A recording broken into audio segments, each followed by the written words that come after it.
Hey guys, welcome to One Man Video. It's David Tucker here. I'm glad you joined me. We are continuing to look at the studio build out, and today we're going to be talking about audio gear. So we just did an episode that I hope you saw on the signal chain, so you can see how all the audio gets from basically where I'm at all the way into my ATEM unit and recorded to the Hyperdeck and everything that is in between the microphone and the Hyperdeck for the recording. So you'll get a full overview there. But I wanted to give you, basically, I wanted to pull out every piece of audio, like every microphone, every piece of audio gear that I have here, and actually talk to you about each of these different units, just so you can get a sense of how I use them, what worked, what didn't work, and what might work for you given the different price points you have. Now, I'm probably gonna do a separate video for each of these as a true product review, but I just wanted to hit the high points with this video. Let me first of all step back in time a little bit. When I started recording videos for digitalparenting.com, let me tell you what my audio setup was. So one of the things I started off with that I really like is this Tascam DR-70D.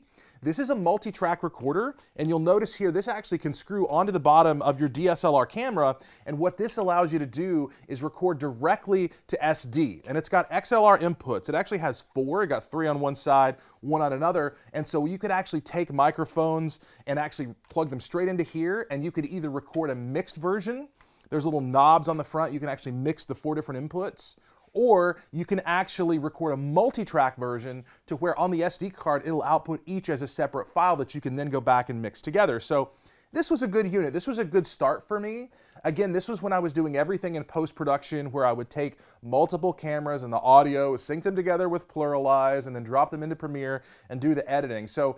But the great thing is this gives you a lot of capabilities for not a massive amount of money. And if you're doing a post-production workflow, this might be a good way to go. And the other thing is I still use this sometimes if I need to go record something remote, but I don't necessarily want to take all of my gear. This can still be a good unit. But in terms of microphones, when I was starting very early on doing videography, I actually leveraged probably what a lot of you have leveraged is this Rode video mic.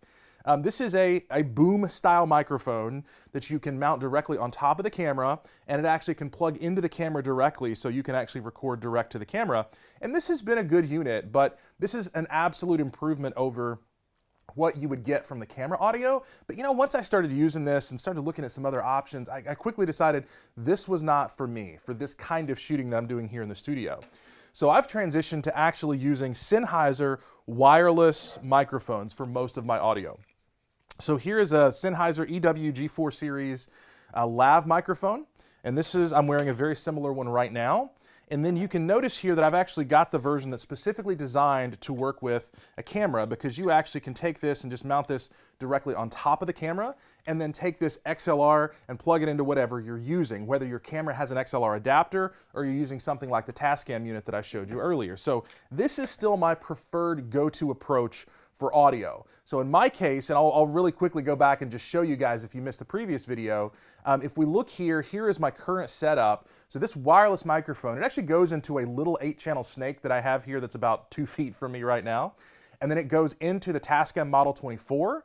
You get the audio delay from the Rane AD22S. That's what handles the difference between the output of the camera and the audio, because the camera is delayed by about 5 frames into the ATEM out to the Hyperdeck. So that's the overall approach of what I'm doing. And so these work really well. Now, there's a couple other use cases that I have. One of them is I record a podcast, the Digital Parenting Podcast, and in some cases that's just me, in some cases I have guests. So I have several of these Electro Voice RE20 microphones. Now these are a classic kind of radio microphone that you've probably seen anywhere from your local radio station to ESPN. If you've watched any ESPN radio, you'll see this microphone used a lot. And this microphone has remained largely unchanged for the last few decades, but it is a solid dynamic microphone that does a great job for, again, podcast style, radio style recording. So I still use these. I don't use the lav microphones when we're doing the podcast recording. Now, one of the great things, and I'll talk to you more about this in a minute, but I've got that Model 24 mixer that I'm using, and it allows you to do both live mix like you would have with an normal analog mixer, but you also can record multi-track, kind of like this Tascam unit, but you can record multi-track to an SD card directly on that mixer. I am a huge fan of that capability. Now, last microphone, I've got a Rode NTG2 boom microphone here. Now this microphone is one of the things I'm looking to install. I actually haven't installed this yet, but there's a lot of times when I'm just doing some quick videos and maybe there's multiple people, or I'm just trying to get into this area and I don't want to have to set up a lav microphone, and I can actually mount, and what I'm going to do is I'm going to be mounting this to the ceiling and actually using it as a kind of as a better boom microphone than what you would have with something like this. So I will give you guys more updates as I start to use this, but those are all the different microphones I'm using here in the studio as a part of the studio build out.